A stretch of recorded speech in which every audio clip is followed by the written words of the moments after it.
jalan menuju ke surga melalui rumah tangga. Dan setiap orang beriman, kalau ditanya tentunya, apakah Anda mau ke surga? Jawabannya iya, walaupun surga belum pernah dilihat oleh dia. Kenapa? Karena memang surga itu Allah jadikan sebagai balasan bagi orang-orang yang beriman, dan digambarkan di dalam Al-Quran dan Sunnah sebuah tempat yang penuh dengan kebahagiaan, penuh dengan ketentraman, penuh dengan kenikmatan. Ya, Allah Subhanahu wa taala mengingatkan dalam banyak firman-Nya, seperti misalnya dalam surah Al-A'la, A'udzu billahi minasyaitonir rajim, walal akhiratu khairul laka minal ula. Dan sesungguhnya kehidupan di akhirat nanti, maksudnya surga, lebih baik daripada kehidupan duniamu ini. Dalam ayat lain, walal akhiratu khairun wa abqa. Ya, kehidupan akhirat jauh lebih baik dan lebih kekal. Ya. Juga sabda Nabi SAW, perumpamaan dunia ini, kehidupan dunia ini dibandingkan kehidupan akhirat yang Allah siapkan di surga sana, hanya seperti telunjuk seseorang di antara kalian yang dicelupkan ke dalam lautan, kemudian diangkat. Lihatlah apa yang tersisa di jari telunjuknya dari air itu. Nah, itulah dunia ini, dan laut yang luas adalah akhirat. Berarti memang sesuatu yang luar biasa gitu, ya. Sesuatu yang besar-besar yang Allah janjikan di sana. Dan kita memang diciptakan oleh Allah Subhanahu wa taala ini sebenarnya menjadi ahli surga, teman-teman sekalian. Tidak ada orang muslim yang tidak tahu, kecuali yang memang betul-betul jauh dari agama, tentang bagaimana Nabi Adam alaihissalam, manusia pertama yang Allah ciptakan dari tanah. Begitu juga dengan istrinya Hawa alaihissalam, Allah masukkan ke dalam surga. Kemudian Allah turunkan di muka bumi untuk menjalankan tugas sebagai khalifah di muka bumi, ya, dan akan kembali ke surga. Kita semuanya akan dikembalikan ke sana. Tapi kembali ke sana itu harus diikuti dengan ketaatan kepada Allah Subhanahu wa taala selama di dunia. Allah telah tentukan umur seseorang di antara kita untuk kita gunakan maksimal dalam ibadah. Dan Allah terapkan atau tetapkan dalam Al-Quran surah Az-Zariyat, surah nomor 51 ayat 56 tentang tujuan hidup kita. Keberadaan kita di muka bumi ini, kalau kita tanyakan untuk apa saya ada di sini, maka jawabannya ini. A'udzu billahi minasyaitonir rajim, wa ma khalaqtul jinna wal insa illa liya'budun. Aku tidak ciptakan jin dan manusia kecuali untuk beribadah kepadaku. Jadi tujuan memang untuk sholat, untuk puasa, untuk ibadah-ibadah yang memang akhirnya akan membawa kita ke dalam surga, gitu kan? Dan menjauhi semua apa yang Allah larang, karena orang-orang yang melanggar akan Allah hukum dengan neraka. Di dalam sebuah hadis yang sahih, Allah SWT berfirman kepada surga, kau adalah rahmatku yang aku berikan balasan kepada hamba-hamba yang patuh. Dan Allah SWT berfirman kepada neraka, kau adalah siksaku yang aku hukum orang-orang yang membangkang dan melanggar. Baik, kita kerucutkan bahasan kita ke judul kita tentang masalah rumah tangga, ya, meraih surga melalui rumah tanggaku. Ya, artinya ada satu wadah yang sangat memudahkan kita sebenarnya untuk meraih surga Allah Subhanahu wa taala, dan seluruh ibadah bisa kita kerjakan di dalam wadah itu. Dan itulah rumah tangga. Itulah rumah tangga. Dan Allah menjadikan pernikahan antara laki-laki dan perempuan, akhirnya membangun rumah tangga ini sebagai tanda-tanda kebesarannya. Kita akan buka ceramah kita ini dengan firman Allah Subhanahu wa taala. Teman-teman bisa membuka dalam surah Ar-Rum. Surah Ar-Rum, surah nomor 30 ayat 21. Ya, silakan dibuka Ar-Rum surah nomor 30 ayat 21. Bunyinya, A'udzu billahi minasyaitonir rajim, wa min ayatihi an khalaqa lakum min anfusikum azwaja. An khalaqa lakum min anfusikum azwajan litaskunu ilaiha wa ja'ala bainakum mawaddatan wa rahmah inna fi dzalika laayatin liqaumin yatafakkarun. Artinya, dan di antara tanda-tanda kekuasaannya, kekuasaan Allah, N-nya besar, kata ganti Allah kalau anda lihat terjemahannya, ya, ialah dia menciptakan untukmu istri dari jenismu sendiri, manusia dengan manusia, ya, supaya kamu cenderung dan merasa tentram kepadanya. Artinya ada rasa suka, kemudian akhirnya terjadi interaksi biologis, ya. Dan dengan terjadi interaksi biologis, maka ada kehamilan dan ada populasi manusia yang merupakan sebuah sistem yang Allah sudah buat, harus ada populasi manusia, gitu. Dan dijadikan di antara kamu rasa kasih dan sayang. Kapan kita bisa dapatkan ini? Kalau menjalankan rumah tangga sesuai dengan apa yang Allah ajarkan, ya. Yaitu menjalankan masing-masing kewajiban sebagai suami istri, ya, sebagai orang tua dan anak, gitu kan. Kemudian setelah itu, ya, yang tentunya Allah bebankan. Dan setelah itu, bagaimana seseorang kalau sedang menghadapi permasalahan dari karakter pasangan, dari kekurangan-kekurangan, maka yang salah minta maaf, yang benar memaafkan. Maka rumah tangga itu akan penuh dengan kasih dan sayang. Sesungguhnya pada demikian itu kata Allah, di pernikahan terbentuk rumah tangga itu terdapat tanda-tanda kebesaran Allah bagi kaum yang berfikir. Bagi kaum yang berfikir. Jadi dari ayat ini Allah Subhanahu wa taala menjadikan rumah tangga itu sebagai wadah ya, menunjukkan tanda-tanda kebesarannya, dan akhirnya kita bisa melakukan ketaatan kepada Allah dan ujung-ujungnya masuk ke dalam surganya Allah. Baik teman-teman sekalian, kita coba dalam pembukaan juga ini kita renungi beberapa hal ya. Yang pertama, rumah tangga itu memang sebuah wadah ya, sekaligus kegiatan yang sangat bernilai yang mendatangkan semua jenis kesuksesan dan kebahagiaan. Begini maksudnya. Kalau seandainya ada orang tampan sekali, cantik sekali, laki-laki dan perempuannya, masing-masing punya kelebihan paras wajah, postur tubuh, segala macam. Ada juga orang yang sukses secara ekonomi, kaya raya sekali. Ada juga orang yang sukses di jenjang akademik, sampai S2, S3 ya.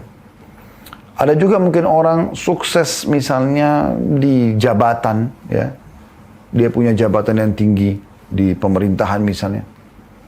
Semua itu teman-teman sekalian bisa langsung jatuh nilainya dan dianggap kesuksesan dia semu di mata masyarakat saat ada pertanyaan yang muncul, sudah menikah atau belum?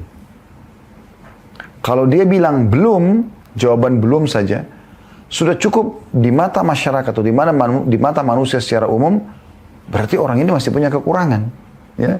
Padahal dia sangat tampan, sangat cantik. Ya. Bahkan mungkin muncul pertanyaan dari orang-orang, kenapa ya?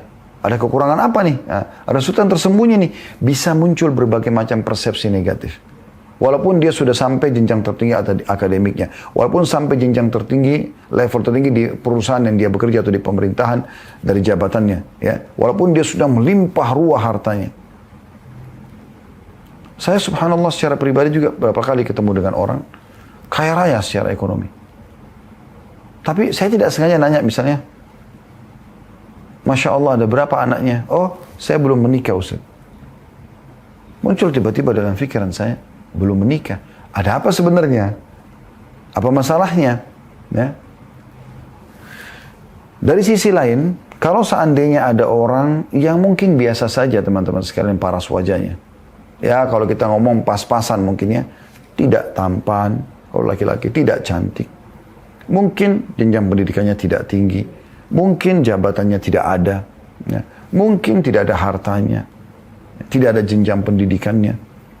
Tapi subhanallah, sosok ini muncul seorang perempuan misalnya dari sebuah kampung, gendong anak. Dan pada saat ditanya, anaknya ya bu? Dia mengatakan iya. Subhanallah, di saat itu orang anggap orang ini punya prestasi dan kesuksesan. Kenapa? Karena sudah menikah. Itu fitrah. Kenapa? Karena memang Allah subhanahu wa ta'ala menjadikan pernikahan tanda-tanda kebesarannya. Ya. Itu prestasi kesuksesan sebenarnya.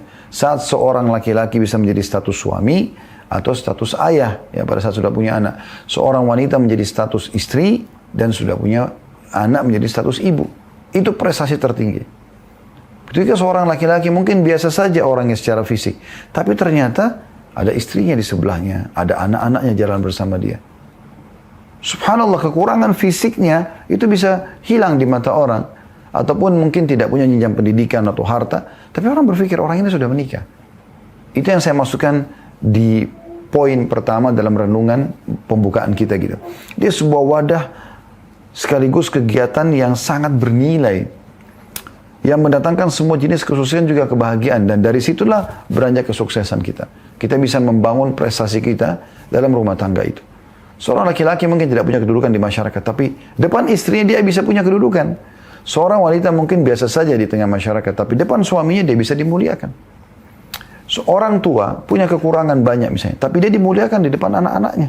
Anak-anak belum paham apa-apa, tidak punya apa-apa di masyarakat, tapi bagi orang tuanya mereka adalah hal yang sangat mahal dan bernilai. Dibela, dididik, dan segala macam.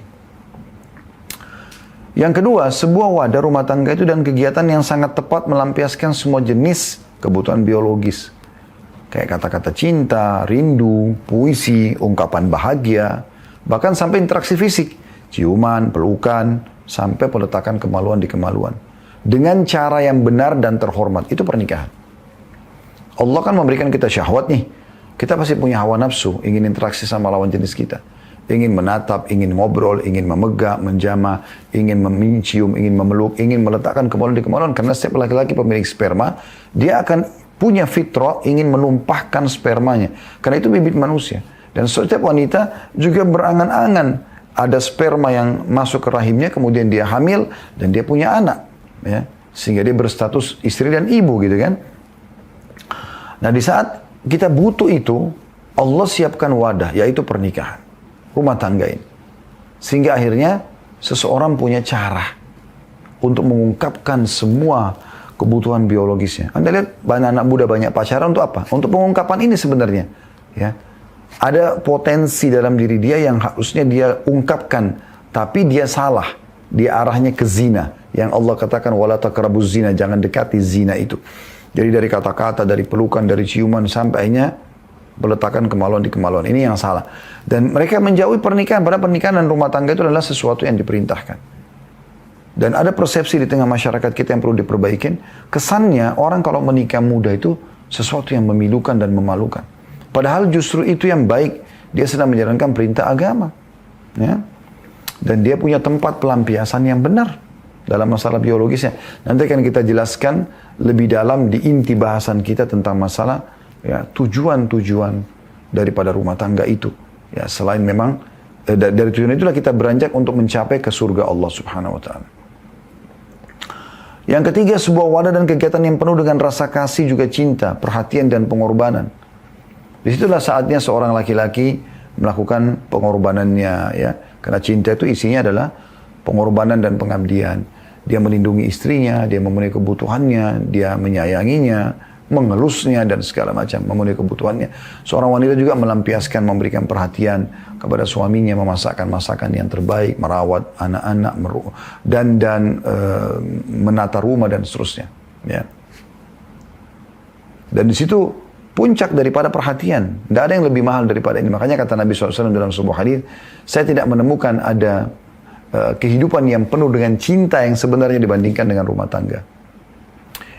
Yang keempat, sebuah wadah dan kegiatan regenerasi manusia dengan cara yang benar sehingga menjadi tanda kutip pabrik manusia yang mulia dan suci. Ya. Jadi rumah tangga itu memang dia pabrik manusia. Dengan rumah tangga terjalin, terjadi interaksi biologis, maka adalah keturunan. Mandul ini di bawah 5% dari total manusia mungkin kurang lebih ya, yang mandul. Umumnya orang tidak mandul. Karena memang Allah SWT jadikan interaksi biologis ini ya, itu penyebab adanya keturunan manusia. Ya. Cuma Allah jelaskan mana yang boleh, mana yang tidak boleh gitu ya. Kemudian yang kelima, sebuah wadah yang akan mengharumkan nama serta martabat dan membanggakan. Ya. Rumah tangga itu. Ya. Ini istri saya, ini suami saya, ini anak saya. Orang jadikan sebagai ajang bangga. Dan Allah mengatakan itu. Tafakhurum bainakum dalam Al-Quran.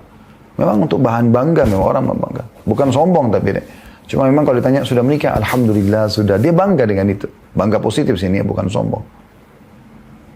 Istrinya banyak, oh itu istri saya. Masya Allah dia orangnya baik. Oh itu suami saya. Ya. Ini anak saya. Anak-anak, ini orang tua saya. Gitu. Yang keenam, sebuah wadah yang akan melahirkan pemimpin beriman kepada Allah yang Maha Suci. Karena lahir sesuai anjuran Allah dan dibesarkan di tangan orang-orang beriman. Artinya dari rumah tangga itulah nanti, karena yang menikah ini yang menjadi suami dan istri adalah orang-orang yang beriman sama Allah, maka juga akan nanti lahir generasi-generasi yang beriman kepada Allah. Dan rumah tangga adalah wadah yang terbaik untuk itu. Kemudian yang ketujuh, sebuah wadah dan kegiatan yang merupakan salah satu dari tanda keberadaan dan kebesaran Sang Pencipta Allah. Ya, karena Allah berikan kita syahwat, tadi kita bisa lampiaskan dan kita sudah bacakan surah Ar-Rum ya. Yang terakhir, yang kedelapan, sebuah wadah dan kegiatan yang merupakan jalan tanda kutip tol, jalan tol. Anda tahu jalan tol tidak ada lampu merah ya. Dia bisa langsung dinamakan jalan tol karena dia langsung bisa mempercepat jalur kita ke tujuan ya. Yang akan membawa ke surga, tempat kebanggaan dan tujuan utama serta terakhir semua orang beriman. Selain menikah adalah perintah Sang Pencipta juga ladang meraih pahala yang paling mudah dan melimpah. Ya, nanti akan kita jelaskan lebih jauh masalah itu ya. Karena memang saya sebagai suami misalnya, dengan saya berikan perhatian cukup buat istri saya. Saya penuhi kebutuhannya, makanannya, minumannya, pakai nafkah secara umum. Maka saya mendapatkan infak terbaik. Karena kata Nabi SAW dalam sebuah hadis, dinar yang kau keluarkan untuk fakir miskin, dinar yang kau keluarkan untuk jihad, dinar yang kau berikan untuk pembebasan budak, dan dinar yang kau keluarkan untuk keluargamu jauh lebih besar pahalanya. Seorang suami nggak usah repot-repot cari tempat sedekah. Walaupun dia dianjurkan sedekah di tempat lain, tentunya ke masjid, rumah anak yatim, dan seterusnya. Tapi depan mata dia kalau sudah berumah tangga, istrinya dan anaknya adalah ajang pahala terbesar. Ya. Kemudian juga seorang istri sama. Bagaimana dia melayani suaminya. Satu orang ini saja. Dia maksimalkan melayani, dia bertutur kata yang santun. Karena Allah Subhanahu wa Ta'ala. Anda pernah dengar bagaimana riwayat Khadijah radhiyallahu anha pada saat di kota Mekah, dia melihat Nabi SAW masuk dalam rumah dan saking cintanya pada suaminya, dia sampai tahu apa yang Nabi SAW butuhkan walaupun Nabi belum bicara. Bisa tahu Nabi, suamiku lagi lapar atau tidak dari raut wajahnya, lagi sedih atau tidak. Dan dia berusaha selalu hadir dalam kehidupan Nabi SAW. Sehingga pada saat itu Jibril datang secara khusus menyampaikan, hai Muhammad, ini Khadijah sebentar lagi akan datang membawakan makanan kesukaanmu. Ya. Sampaikan pada dia kalau dia datang, kalau Allah Sang Pencipta mengirim salam kepadanya. Dan sampaikan juga kepadanya kalau aku juga Jibril kirim salam padanya. Dan sampaikan pula kalau karena perbuatannya ini Allah akan berikan dia istana di surga yang terbuat dari intan berongga yang tidak terdengar kebisingan di dalamnya. Kenapa? Karena dia nggak pernah buat kebisingan di rumahnya. Begitulah wanita mukminah. Saling mengejar surga dari pasangan. Ya. Orang tua pada anak, dididik anaknya semaksimal mungkin, hafal Quran, belajar agama, ya, masuk ke lembaga pendidikan agama. Semua tujuannya untuk anaknya menjadi anak-anak yang berbakti sama orang tuanya. Orang anak-anak berlomba-lomba mengejar pahala dari orang tuanya dengan cara berbakti. Ya kan? Maka ini teman-teman sekalian semua hal yang bisa kita jadikan sebagai ajang kita ya, dalam mengejar surga Allah Subhanahu wa Ta'ala.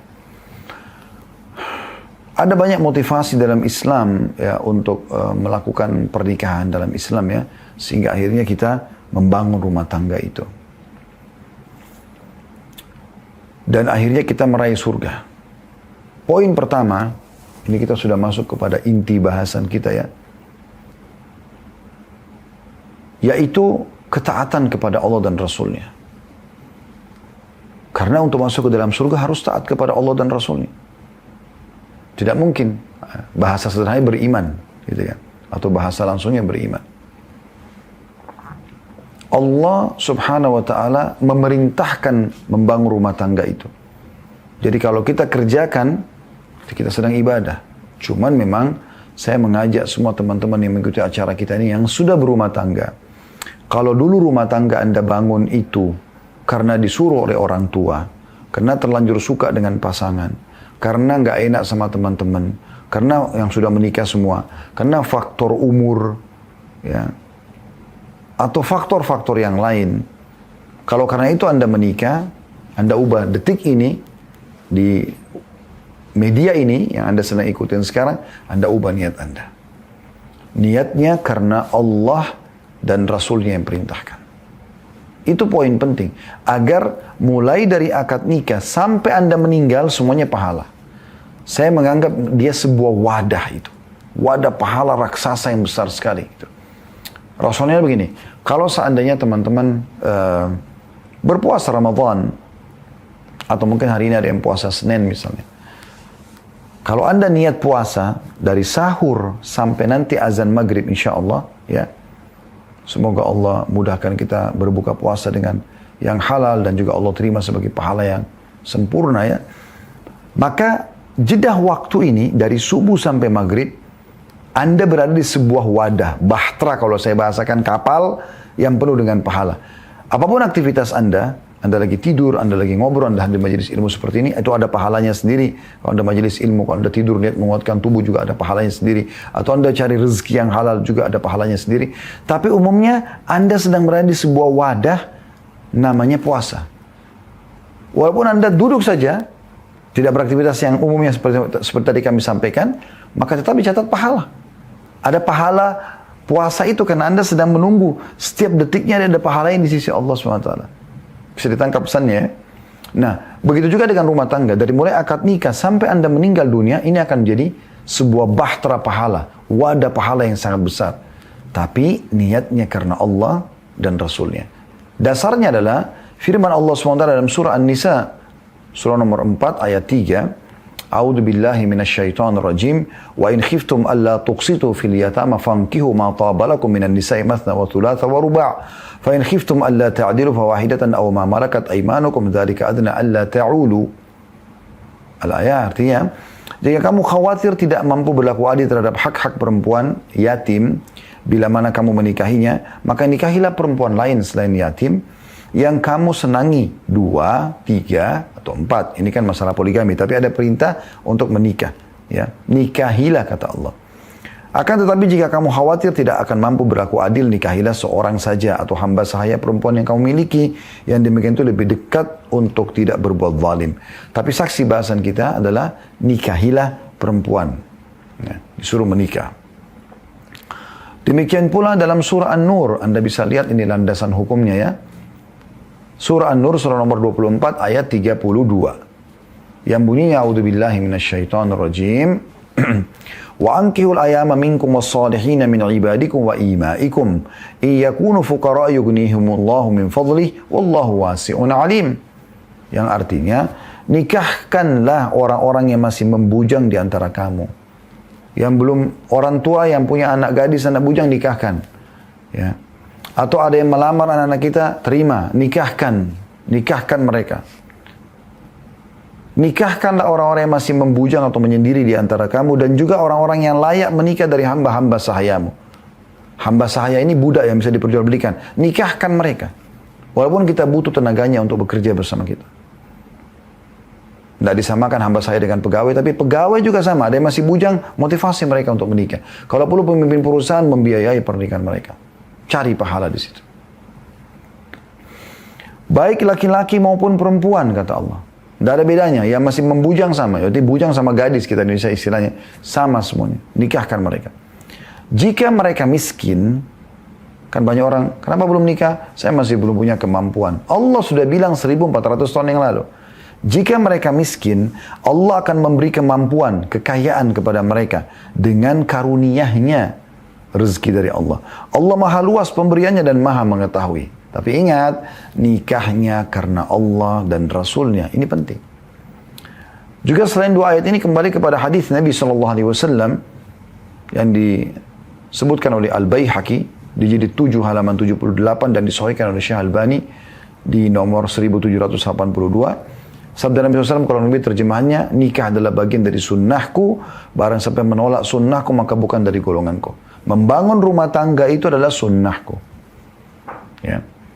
Maka siapa yang menolak sunnahku, nggak mau nikah-nikah, nggak mau bangun rumah tangga, maka bukan dari golonganku, bukan dari kaum muslimin. Menikahlah karena sungguhnya aku akan membangga-banggakan jumlah kalian kepada umat lain pada hari kiamat. Dan jangan kalian seperti pendeta Nasrani. Kenapa? Karena di agama Nasrani, kalau makin dekat dengan Allah istilah bagi mereka ya. Jadi pendeta atau jadi pastor, mereka tidak perlu menikah. Ini keliru. Justru makin dekat dengan agama, makin harus pastikan dia menikah. Ya. Juga sabda Nabi SAW di dalam hadis Bukhari nomor 5066, Muslim 1402, Tirmidzi 1087. Kata Nabi SAW, saya langsung terjemahnya saja, wahai sekalian anak muda. Ya. Barang siapa yang di antara kalian sudah mampu, sebaiknya ia menikah. Segera menikah. Karena menikah akan lebih menjaga pandangan dari yang haram, juga menjaga kesucian kemaluannya. Dan siapa yang belum mampu sama sekali, betul-betul tidak mampu, maka dia harusnya berpuasa karena itu akan menjadi tameng baginya. Pensyarah kitab Tuhfatul Ahwadhi, ya, syarah Tirmidzi berkata, Ibnu Taimiyah berkata, al-ba'u, dalam hadis ini kan, tadi saya langsung terjemahkan, tapi bahasa Arabnya begini, ya ma'syarasy syabab man istata' minkumul ba'ah. Wahai sekalian anak muda, siapa yang sudah ba'ah? Tadi terjemahannya adalah mampu. Apa sih mampu itu? Kata beliau asalnya adalah dari bahasa arba, berarti biologis, yang diambil dari kata al-maba'a yang juga berarti tempat tinggal. Jadi di sini kemampuan teman-teman bukan finansial, bukan sudah punya ijazah S1 atau S2, ya.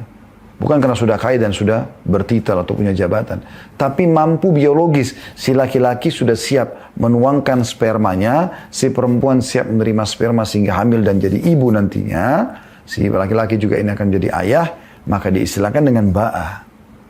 Imam Nawawi rahimahullah berkata, ulama berbeda pendapat tentang masalah ba atau mampu. Dalam hadis menjadi dua pendapat yang kembali kepada satu makna. Dan yang paling benar secara bahasa adalah berjima, mampu berjima. Bukan mampu finansial. Bukan juga mampu, ya, titel karena sudah punya pendidikan, punya jabatan. Maka makna hadis, barang siapa yang sudah mampu jima atau melakukan hubungan biologis maka menikahlah, ya. Maka menikahlah. Dan barang siapa yang belum mampu, maka tidak ada kewajiban bagi dia, ya, untuk menikah selama dia, ya, menjaga pelampiasan pada yang haram. Para ulama lain juga berkata, adapun orang yang tidak mampu melakukan jima atau biologis, maka ia tidaklah butuh berpuasa untuk mengontrol syahwatnya. Kalau ada betul-betul orang lemah syahwat sekali, gitu kan, maka dia pun tidak butuh menikah, dia tidak butuh juga puasa, ya. Maka dari sini bisa bermakna kemampuan menjalankan kewajiban, ya.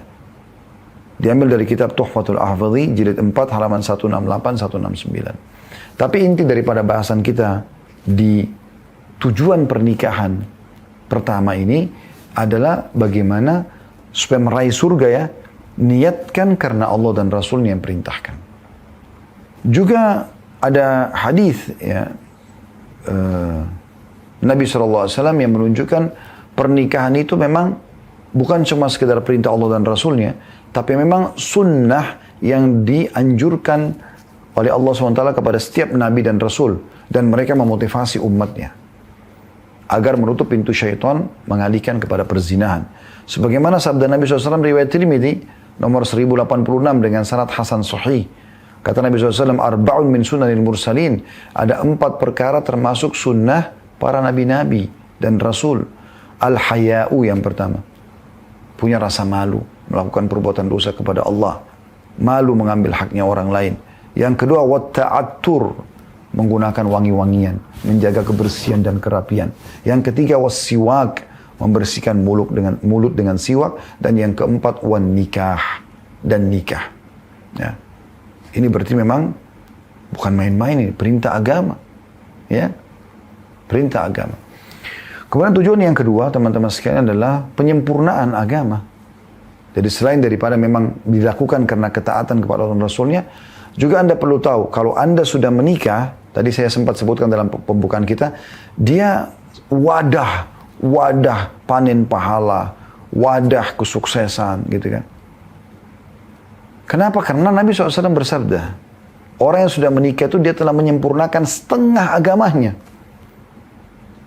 Sesuai dengan sabda beliau dalam hadis yang disebutkan oleh Syekh Al-Albani dalam silsilah hadis sahihah di nomor 626. Kata Nabi SAW, "Idza tazawwaja al-'abdu faqad istakmala nisfad din, falyattaqillaha fi ma baqi." Ya, jika seorang hamba telah menikah, maka ia telah menyempurnakan separuh agamanya. Separuh agama. Ya. Oleh karena itu, ia tinggal bertakwa kepada Allah, menjaga separuh yang tersisa saja. Loh, kok bisa menikah menjadi separuh agama? Karena memang mayoritas perusak kehidupan seseorang itu interaksi biologis dengan lawan jenis, ya. Ini yang paling banyak merusak, terjerumus pada perzinahan. Dan agama datang mengajarkan untuk menikah supaya pelampiasannya benar. Bangun rumah tangga itu gitu. Jadi ini luar biasa. Berarti Anda sudah bisa menyempurnakan ya agama Anda. Setengahnya loh ya. Ini bukan main-main ini.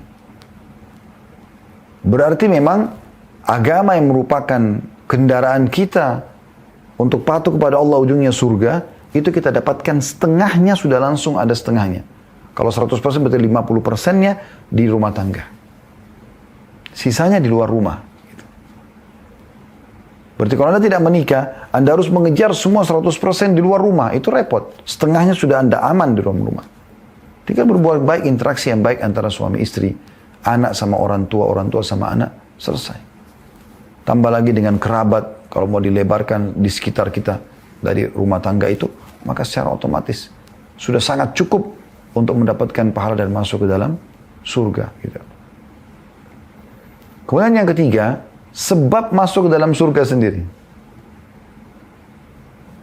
Kenapa? Karena selamat dari yang haram. Beranjak daripada sabda Nabi SAW riwayat Tirmidzi 24 nomor 2411, Al-Hakim jilid 4 nomornya atau halamannya 357, disahihkan oleh Syekh Albani dalam As-Sahihah nomor 1782 ya. Itu berbunyi kata Nabi SAW, "Waqahu Allahu syarra tsnaini walijal jannah."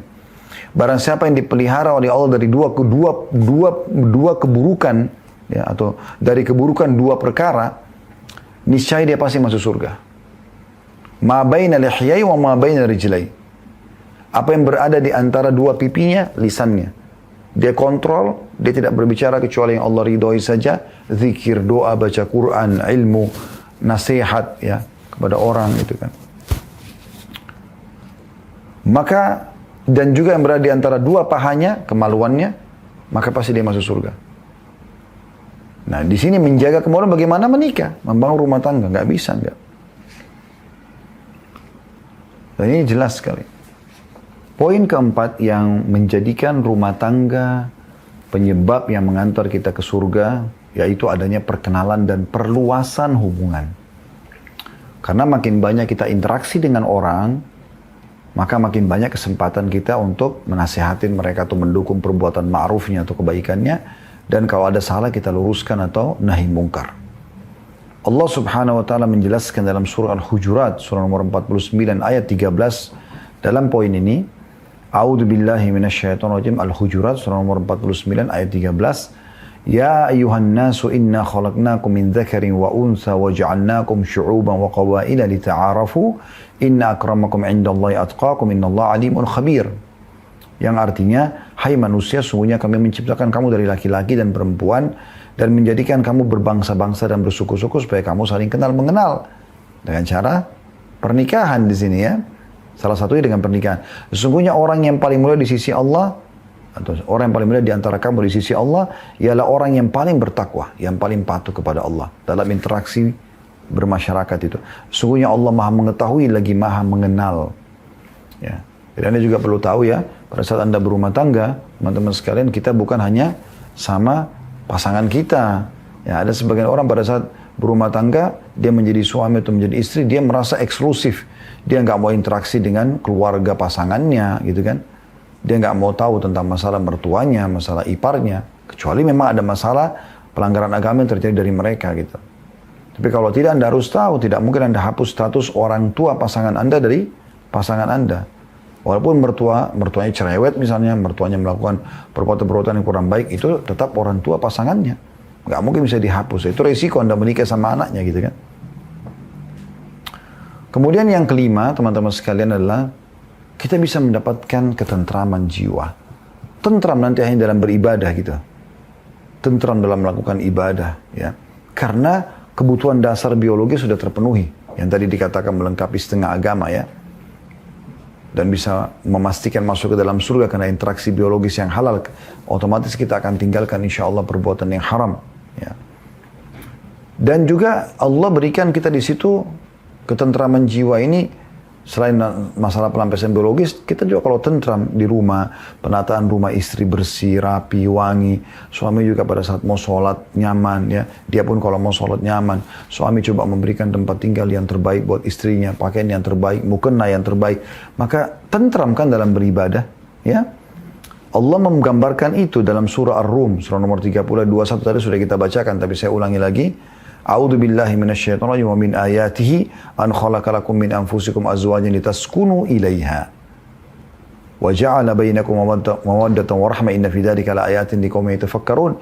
Dan di antara tanda-tanda kebesaran Allah adalah Dia menciptakan dari jiwamu sendiri pasanganmu. Jadi kita nggak boleh menikah sama jin, melampiaskan sama hewan, naudzubillah, seperti sebagian orang-orang non muslim yang melampiaskan biologisnya pada hewan-hewan. Ini nggak boleh gitu kan. Agar kamu merasa tentram padanya. Ada ketentraman jiwa. Suami pulang kerja capek, kemudian istrinya sudah sambut, ya, udah disiapin handuk, sudah disiapin kebutuhan mandi, bersihkan badan di kamar mandi, ya, udah disiapin mungkin air putih atau teh hangat, sambutan yang baik.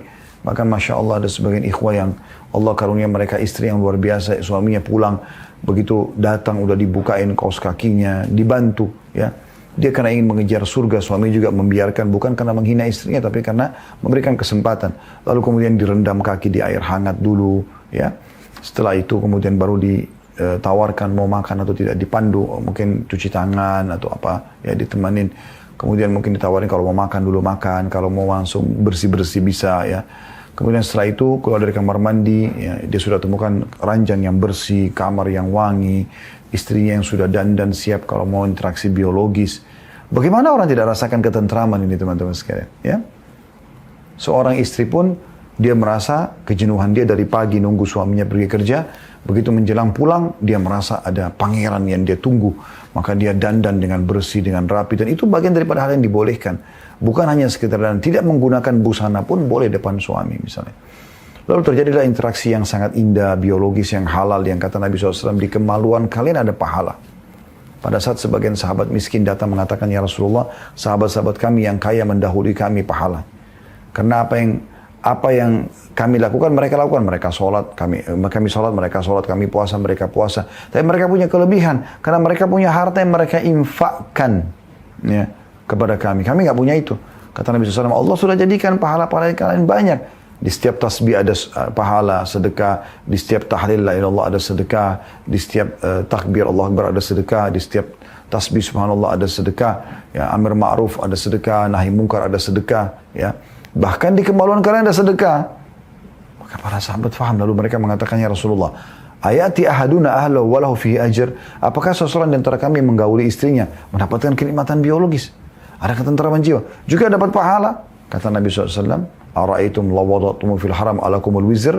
Tidakkah kalian lihat kalau kalian letakkan pada yang haram berzina, kalian dapat dosa? Kadzalika fil halal. Begitu juga dengan pada yang halal.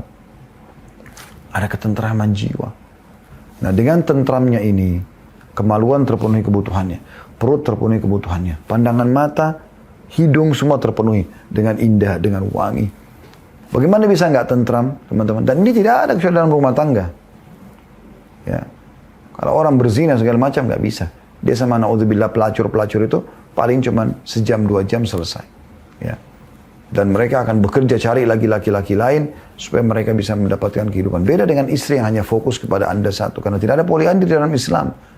Kalau Anda sudah menikah dengan wanita ini, maka wanita ini hanya bisa memiliki satu Anda suami, nggak boleh yang lain. Tidak ada poliandri dalam Islam. Maka ketentraman jiwa ada. Allah mengatakan litaskunu ilaiha, agar kalian tentram kepadanya. Kenapa di sini dikatakan litaskunu ilaiha, kepada perempuan? Karena memang perempuan menenteramkan jiwa. Ya. Perempuan-perempuan yang tidak bertakwa sama Allah saja yang buat tidak ketentraman gitu kan. Dan menjadikan di antara kalian rasa kasih dan sayang. Allah yang membuat muncul itu. Rasa rindu, kangen, telepon-teleponan, kirim foto antara suami istri dan seterusnya, ini bisa. Yang keenam, keturunan yang saleh. Ini juga menjadi penyebab masuk ke dalam surga, ya. Karena anak-anak yang saleh yang mendoakan kita kebaikan, bahkan semua perbuatan baik anak, walaupun orang tuanya tidak mengajarkan, Misal ayah ibunya orang yang jauh dari agama, tapi mereka sekolahkan anaknya di sekolah Islam. Sehingga anaknya jadi patuh kepada Allah. Sholat, puasa, tutup aurat, cari pendapatan halal dan segala macam. Orang tuanya panen. Karena kata Nabi SAW, semua yang kalian lakukan akan ada jadi sumber pahala bagi kalian. Dan termasuk anak kalian adalah hasil kalian. Apalagi kalau orang tuanya sangat peduli. Memang memperhatikan setiap suapan makan dan setiap tegukan air yang masuk dalam tubuh anaknya harus yang halal. Maka semua itu akan dipanen pahala oleh orang tua. Sampai kepada pakaiannya, pendidikannya, transportasi, semuanya orang tuanya yang biayai, maka dia akan panen pahala. Sampai dalam sebuah hadis kata Nabi SAW, nanti akan ada orang hari kiamat datang, diberikan pahala sangat banyak, bergunung-gunung sampai bisa mengangkat dia di derajat tinggi di surga. Maka dia bingung, dia mengatakan kepada para malaikat, ini dari mana ini? Saya nggak pernah rasa buat ini gitu. Maka kata para malaikat, ini istighfar anakmu untukmu.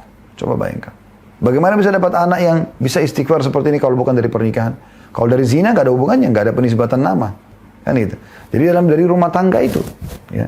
Allah berfirman tentang masalah keturunan yang baik ini. Ya, yang bisa didapatkan dari rumah tangga dalam surah An-Nahl. Surah nomor 16 ayat 72 yang berbunyi. A'udzubillahi minasyaitonirrajim. Wallahu ja'ala lakum min anfusikum azwajan wa ja'ala lakum min azwajikum banina wa hafadhah wa razaqakum minat thayyibat afabil batili yu'minuna bi ni'matillahi hum yakfurun. Allah menjadikan bagi kamu istri dari jenis kamu sendiri. Ya, dari manusia sama manusia. Tempat pelampiasannya. Dan menjadikan bagimu dari istri kamu itu anak-anak dan cucu-cucu. Dan memberimu rezeki dari yang baik-baik.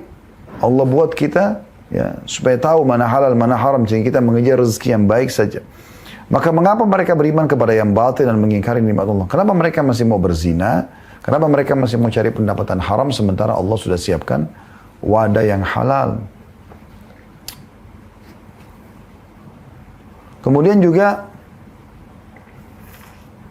dalam surah Asy-Syura tentang keturunan ini, surah nomor 42 ayat 11 Allah SWT berfirman, A'udzu billahi minasyaitonir rajim. Fatirus samawati wal ardi ja'ala lakum min anfusikum azwajan wa minal an'ami azwaja yadhra'ukum fi laisa kamitslihi syai'un wa huwas samiul basir. Yang artinya, dialah pencipta langit dan bumi, Allah. Dia menjadikan bagi kamu dari jenis kamu sendiri pasangan-pasangan dan dari jenis binatang ternak pasangan-pasangan pula. Dijadikannya kamu berkembang biak dengan jalan itu. Ya. Tidak ada sesuatu pun yang serupa dengan dia dan dialah Allah yang maha mendengar lagi maha melihat. Dan di sini teman-teman sekalian kita bisa lihat ya bagaimana Allah SWT mengatakan ya yadhra'ukum fi. Allah kembang biakkan kalian punya keturunan dari situ. Ma'akil bin Yasar radhiyallahu anhu berkata, seseorang laki-laki datang kepada Nabi SAW dan mengatakan, aku mendapatkan seorang wanita yang memiliki kedudukan dan kecantikan. Hanya saja dia mandul, nggak bisa punya anak. Apakah boleh aku menikahinya? Kata Nabi SAW, jangan. Kemudian orang tersebut datang kedua kali memohon lagi agar Nabi SAW izinkan dia menikah dengan wanita yang dia sukai karena cantik dan kedudukannya, tapi mandul. Kata Nabi SAW, jangan. Ketiga kali orang itu datang lagi, Nabi SAW mengatakan jangan. Kemudian beliau bersabda, nikahilah atau nikahlah dengan wanita yang mempunyai sifat belas kasih. Penyayang, suaranya lembut. Bukan perempuan yang suka teriak-teriak. Yang penuh kasih sayang, suka merangkul suaminya, suka mengalah, suka memaafkan. Dan subur, keturunan. Karena aku akan berbangga dengan jumlah umatku atau jumlah kalian kepada umat-umat lain. Diriwayatkan Abu Daud nomor 2050 dan anak saya 3227. Yang ketujuh teman-teman sekalian, pernikahan dan rumah tangga itu akan menjadi sumber rezeki sendiri. Karena setiap orang ada rezekinya, suami ada rezeki, laki-laki ada rezeki, istri ada perempuan ada rezekinya. Begitu digabung, ini kan juga jadi lebih banyak. Maksudnya penggabungannya. Yang tadinya masing-masing sekarang dengan berumah tangga digabungkan. Dan Nabi SAW menjamin itu. Akan diberikan kemampuan, kekayaan, dipenuhi kebutuhan bagi orang yang menikah. Tapi ingat syaratnya yang awal tadi kita sebutkan, karena Allah dan Rasulnya. Perhatikan sabda Nabi SAW dalam hadis riwayat Tirmidzi nomor 1352 dan juga diriwayatkan oleh Ibnu Majah 1512 dan dihasankan oleh Syekh Al-Albani dalam Al-Mishkah nomor 3089. Kata Nabi SAW, "Thalathatun haqqun 'ala Allahi 'aunuhum." Ada 3 golongan pasti Allah bantu mereka. Pasti Allah penuhi kebutuhannya. Al-mukatibul ladzi yuridul ada. Mukatib ini yang mau yang mau supaya menebus dirinya, ya. Jadi kalau zaman dulu ada masa perbudakan, kalau ada seorang budak dimiliki oleh seseorang, dalam Islam ini ya, kita bicara Islam, kalau hukum lain mungkin mereka punya hukum berbeda. Tapi kalau budak itu, dia mau bebasin diri, dia mengatakan pada majikannya, saya mau bebasin dari keterbudakan, apa syaratnya? Majikannya bilang, kau harus bayar 10 juta. Dia bilang, baik saya bayar, tapi dengan cara saya cicil ya, 1 juta sebulan. Majikannya mengatakan iya, maka 10 bulan dia akan bebas, gitu kan. Ini namanya mukatib. Kalau ada orang mau bebaskan dirinya dari keterbudakan, Allah pasti tolong dia untuk bisa bebas. Karena memang asalnya manusia bukan perbudakan. Tapi zaman dulu tuh biasanya, kalau orang lagi jalan, tidak kayak sekarang kan sudah aman ya. Ada media segala macam mau sorotin. Ada orang mau buat kriminal, menahan mobil orang kah, membajak pesawat kah, atau apa saja, atau kereta api, pasti ketahuan gitu, ya. Dan akan disoroti dunia. Ada banyak pihak keamanan akan berhentikan itu. Tapi zaman dulu tidak. Anda keluar pakai kuda sama unta di tengah jalan, dia bisa dirampok orang. Dan pada saat dirampok, langsung dibawa ke pasar budak, dijual. Coba bayangin. Ya. Dulu terjadi seperti itu. Nah di sini kalau ada orang yang jadi budak, dia mau bebas sendirinya, Allah pastikan tolong. Yang kedua, وَالنَّاكِهُ الَّذِي يُرِيدُ الْعَفَافِ. Orang yang menikah, membangun rumah tangga karena ingin menjaga kesucian dirinya. Dia nggak mau berzina, dia mau nikah. Pasti Allah tolong, Allah kasih ke rezeki. Jadi sumber rezeki rumah tangga itu. Dan yang ketiga, wal mujahid fisabilillah, orang yang berperang di jalan Allah. Ya. Kemudian yang kedelapan, penyelamat dari yang haram. Menikah itu. Karena kan yang memasukkan dalam surga kan kita jauh yang haram. Karena kalau kita buat haram, kita masuk ke dalam neraka. Pernah terjadi satu hari, dalam hadis riwayat Muslim nomor 1403, baginda Nabi SAW lewat dan beliau tertarik melihat seorang wanita. Ini bukan satu kesalahan ya, tapi ini fitrah yang terjadi pada saat itu. Allah ingin mengeluarkan sebuah hukum. Tiba-tiba kata para sahabat Nabi SAW langsung menuju ke rumah salah satu istrinya. Sehingga saya Zainab waktu itu radhiyallahu anha. Lalu Nabi SAW melampiaskan biologis, lalu kemudian beliau keluar. Lalu beliau berkata kepada para sahabat yang menunggu beliau di depan rumah, "Idza nadhara ahadukum ila mahasinil mar'ah falyati ahla fa innama ma'aha ma ma'aha." Kalau seseorang yang kalian melihat kecantikan seorang wanita, lalu dia tertarik gitu, maka hendaklah ia segera menggauli istrinya. Mendatangi istrinya atau menggauli. Sebab apa yang dimiliki oleh orang itu sama yang dimiliki oleh istrinya. Maksudnya ujungnya kemaluannya sama. Berarti orang kalau sudah punya istri, sebesar apapun syahwat yang sedang mengganggu dia, dia tinggal lampiaskan, selesai. Tertutup pintu haram itu. Dan itu satu hal yang luar biasa. Ya, satu hal yang luar biasa. Oleh karena itu banyak sekali motivasi para ulama tentang masalah pernikahan ini. Membangun rumah tangga ini. Agar memang ujungnya bisa meraih surga Allah subhanahu wa ta'ala. Abdullah bin Mas'ud berkata radhiyallahu anhu, seandainya aku ini tahu bahwa ajalku tinggal 10 hari lagi. 10 hari lagi aku akan mati nih. Ya. Niscaya aku ingin pada malam-malam yang tersisa tersebut, aku ditemani oleh seorang istri yang tidak berpisah dariku. Karena bisa berkasih sayang, bisa meraih pahala dari situ. Diriwayatkan oleh Ibnu Abi Syaibah jilid 4 halaman 128, Abdul Razak nomor 10.382, atau tepatnya di jilid 4 halaman 170. Begitu juga Imam Ahmad ditanya oleh seorang laki-laki mengatakan, apakah seseorang diberi pahala bila mendatangi istrinya sedangkan dia sedang tidak bersyahwat? Dia lagi malas, tapi istrinya sudah dandan segala macam. Ya. Apakah tetap bisa ada pahalanya? Atau istri juga sedang tidak bicara apa-apa, tapi boleh nggak kira-kira orang lakukan itu tanpa ada syahwat pun? Apa kata Imam Ahmad? Iya. Demi Allah. Imam Ahmad bersumpah. Dia mengatakan karena ia bisa niat menginginkan anak. Itu juga pahala sendiri. Atau ia bisa mengatakan ini adalah wanita muda, mengapa aku tidak memberinya pahala? Dia tidak butuh, istrinya mungkin butuh. Dia tidak butuh, mungkin suaminya butuh. Ya. Ada pahala. Ini statement para ulama luar biasa. Maisarah berkata, seorang tabi'in, bercerita tentang Taus. Taus ini namanya Zakwan. Taus ini burung merak ya. Karena tampannya orang ini Zakwan rahimahullah, seorang ulama tabi'in yang masyhur. Sampai kalau dia pakai baju bersih, dia selalu wangi, penampilannya rapi, berilmu, saking kaya, berkumpul banyak hal pada dia, maka dipanggil Taus. Maisarah berkata, Taus berkata kepadaku, ya, Maisarah muridnya Taus itu kan. Taus berkata kepadaku, engkau benar-benar harus menikah. Atau aku akan mengatakan kepadamu seperti yang dikatakan Umar radhiyallahu anhu kepada Abu Zawaid. Nah, Abu Zawaid ini seorang tabi'in juga yang belum menikah. Lalu Umar tahu. Umar pernah menegurnya. Umar mengatakan kepada Abu Zawaid, tidak ada yang menghalangimu untuk menikah kecuali kelemahan atau banyak dosa. Jadi orang yang sengaja menunda pernikahan itu gak mau bangun rumah tangga justru karena ada dosanya, dia harus beristighfar kepada Allah. Gitu kan? Atau kelemahan imannya.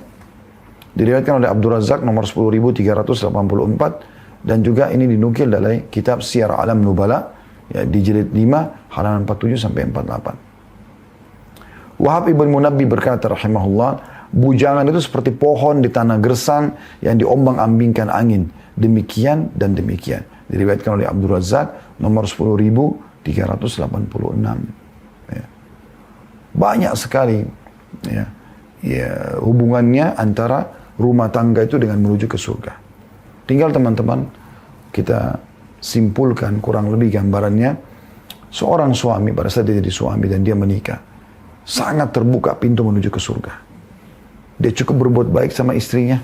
Ya, sebagaimana tadi hadis Muslim sudah kita sebutkan, Nabi SAW mengatakan dinar yang kau keluarkan untuk jihad, dinar yang kau keluarkan untuk pembebasan budak, dinar yang kau berikan kepada fakir miskin, dinar yang kau berikan kepada istri dan anakmu, keluargamu, jauh lebih besar pahalanya. Dan waktu seorang sahabat yang lain dalam riwayat Muslim juga berkata, ya Rasulullah, saya punya 1 dirham. Siapa yang 1 dinar? Siapa yang saya kasih ini? Kata Nabi SAW, sedekah buat dirimu dulu, kebutuhan dasarmu. Kalau saya masih punya Rasulullah, anakmu, anak. Kalau saya masih punya Rasulullah, istrimu, coba bayangkan. Berarti kan sumbernya itu disuruh ke situ. Kalau masih ada, berikan kepada pembantumu. Kalau masih ada Rasulullah, kau lebih tahu setelah itu. Seorang suami bisa mengejar itu. Istrinya benar dia tinggal dukung, istrinya salah dia tinggal ingatkan. Kan gitu. Apalagi kalau sudah punya anak-anak, sumber pahalanya luar biasa gitu. Dan anak-anak adalah amal jariah buat kita. Apapun yang kita ajarkan dan dia lakukan dari satu doa, satu ayat Al-Quran, tata cara sholat, bertutup aurat misalnya, kebaikan-kebaikan jujur, amanah dan seterusnya. Maka itu semua berpahala. Sumber bagi orang tua. Begitu juga dengan seorang istri. Bayangkan sabda Nabi SAW ini luar biasa sekali ya. Saya melihat ini hadis harus betul-betul dijadikan tolok ukur dan pegangan oleh setiap wanita gitu ya. Kata Nabi SAW, perempuan manapun ya, yang menjaga 5 waktu sholatnya, kemudian ya, berpuasa Ramadannya, nggak disebutin sholat sunnah, nggak disebutin puasa sunnahnya. Yang wajib aja, 5 waktu sholat, 5 wajib, ya, 5 waktu sholat wajib, subuh, duhur, asar, maghrib, isya, puasa Ramadan setahun sekali. Dan mentaati suami, setia pada suaminya, memenuhi kebutuhan-kebutuhan suaminya. Kecuali pada saat meninggal, dia boleh pilih dari 8 pintu surga yang mana dia mau masuk. Coba, siapa yang bisa mengatakan rumah tangga bukan meraih, tujuan untuk meraih surga? Setelah hadis seperti ini. Melayani suami, sholat 5 waktu, puasa Ramadan, haknya Allah, ya. Kemudian layani suami dengan baik. Minumannya, makanannya, biologisnya, penataan rumah, jaga anak-anak. Udah mati masuk surga. Dari 8 pintu surga dia boleh pilih, bayangkan ya. Artinya dia boleh pilih derajat tertinggi di surga. Itu kan satu hal yang luar biasa itu. Ya. Harusnya semua itu memikirkan masalah ini. Begitu juga hadis-hadis yang lain, ya, seperti hadis Nabi SAW dalam riwayat Tirmidzi, ya, tidak ada seorang istri yang meninggal dunia lalu suaminya ridho. Ridho itu kayak merasa kehilangan karena selama hidup luar biasa pelayanannya gitu ya. Bukan hanya sekedar pada saat lagi suka dia suka suaminya, enggak. Tapi memang di saat duka pun dia selalu hadir bersama suaminya. Lagi sakit, lagi stroke, dia langsung bisa melayani suaminya ya. Maka suaminya ridho, merasa kehilangan kecuali pasti dia masuk surga. Kecuali pasti dia masuk surga. Oleh karena itu datang juga peringatan Nabi SAW kepada setiap wanita harus hati-hati. Kata Nabi SAW, aku diperlihatkan neraka paling banyak penghuninya kaum wanita. Karena mereka kufur. Lalu ditanya oleh beberapa sahabat, ya Rasulullah, apakah mereka kufur kepada Allah? Kata Nabi SAW, tidak. Karena mereka memungkiri pemberian dan kebaikan suami. Sampai bila seseorang berbuat baik padanya seabad, ya, lalu ia melihat satu kesalahan, maka istri itu akan berkata, aku belum pernah melihat kebaikan darimu selamanya. Atau tidak pernah melihat kebaikan satupun darimu. Hadis riwayat Bukhari nomor 29 dan Muslim 907. Jadi satu sisi kita disuruh mengejar surga dari pasangan, sisi yang lain juga kita ya berhati-hati. Karena jangan sampai kita bengkalikan kewajiban kita, sehingga akhirnya bisa menjadi penyebab justru masuk ke dalam api neraka. Allahu a'lam.